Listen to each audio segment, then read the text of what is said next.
A sad story, but is really, again, another cautionary tale for the fruits of bad policy. No, this was such an enraging story, and I think any of our UK viewers will understand how enraging this is. It's really completely inflamed the country over there, and this is the result, as you said, of years of bad policy. So, firstly, just the events that happened. They're in a small town, what is a relatively small town in northwest of England called Southport.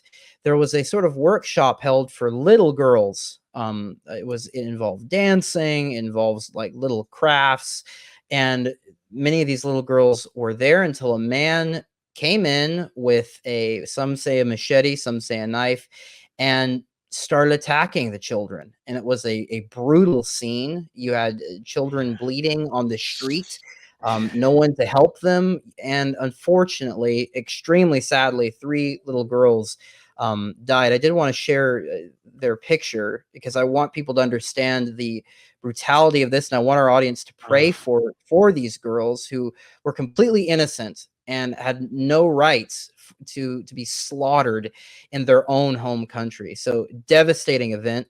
Um, up until very recently, things weren't even being released about the attacker, but now the details have been released. I'm not going to show his face. I'm not going to show his name. I don't want to give him the attention. You can find it for yourself. But he is a 17-year-old son of migrants from Rwanda. So he's definitely not English, or Welsh, even though he seems to have been Cardiff. It's this is the result of multiculturalism. And I know the left is going to critique all of the different reactions to this, but at the end of the day, that is what this is about. It's a result of the failed policies on the part of Labour and the Tory party in the UK.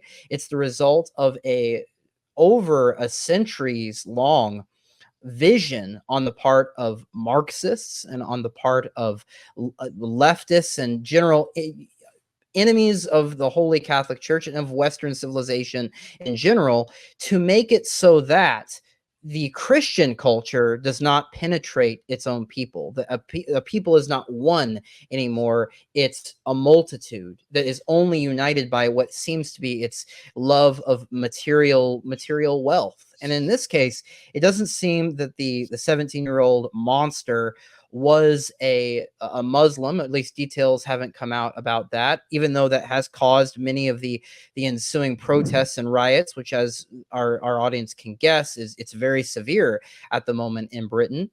But what's certain is that this man was not a Catholic Christian. He was not some sort of Anglican Christian either. He is very much so a monster from a different culture that simply could not assimilate, and because he's not encouraged to assimilate with the Western culture in which his parents moved to. So this is the danger of not having migrants assimilate into one's country. This is the danger of accepting a large amount of migrants into your country.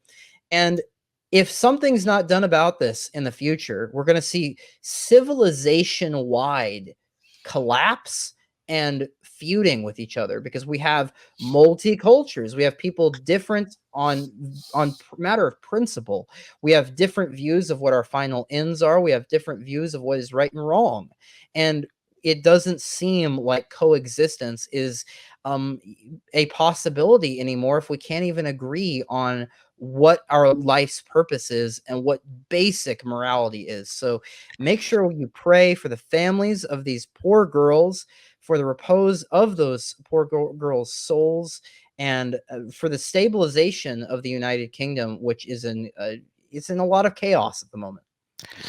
So let me just play devil's advocate for a little bit to help you explain. So how do you answer basically the new church, the Vatican II church, bishops' conferences, the Pope himself, who says, as Christians, we have to welcome the migrant. We have to shelter the homeless. It's our Christian duty to take these people in, and you're being harsh and by saying this? I mean, what's the response to that emotional appeal that they're always sort of repeating?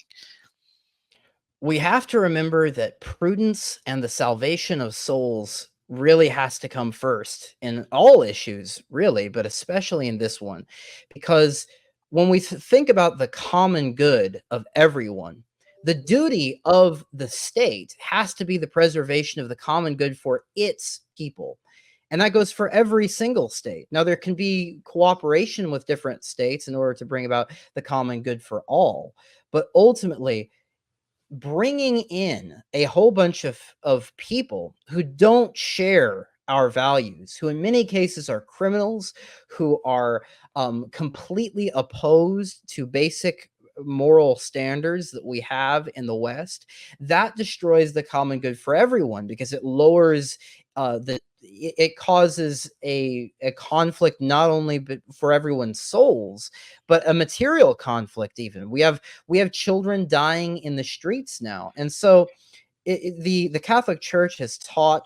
For example, you can look at Pius XI's letter to the German people, who is trying to Yes, moderate the views that were prevalent in the National Socialist Party at the time, where Pius XI says, "Look, everyone has a right. A nation has a right to its own." Or at least it's fine for it to have its own people, one people right. attached to it, one culture attached to it.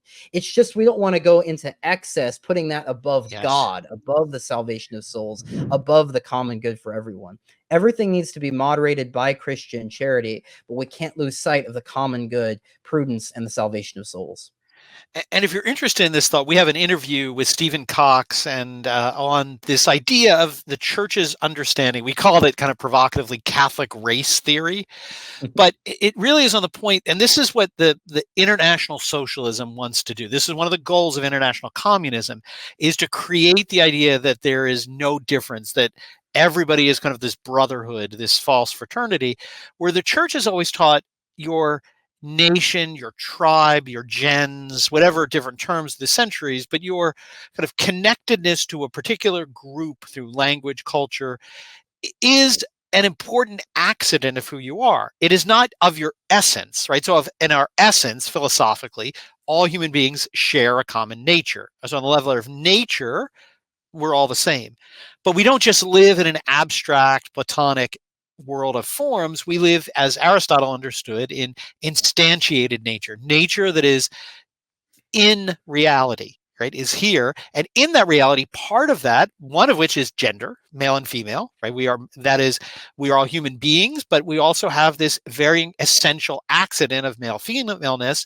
Another of which is kind of our cultural linguistic, and again, tribe is a word I hate to use because they've sort of distorted its meaning and villainized it, but really the gens in the Latin sense, that is part of who we are. And absolutely, as Pius XI said, that can be taken too far, but it is an essential element of human nature to bond because it's what forms society. Families come together and form tribal groups. Tribal groups come together and form nations. That's the natural development of human society, unlike Rousseau's weird state of nature. And that is really what's important. And that's what these policies are striving to destroy philosophically, this idea.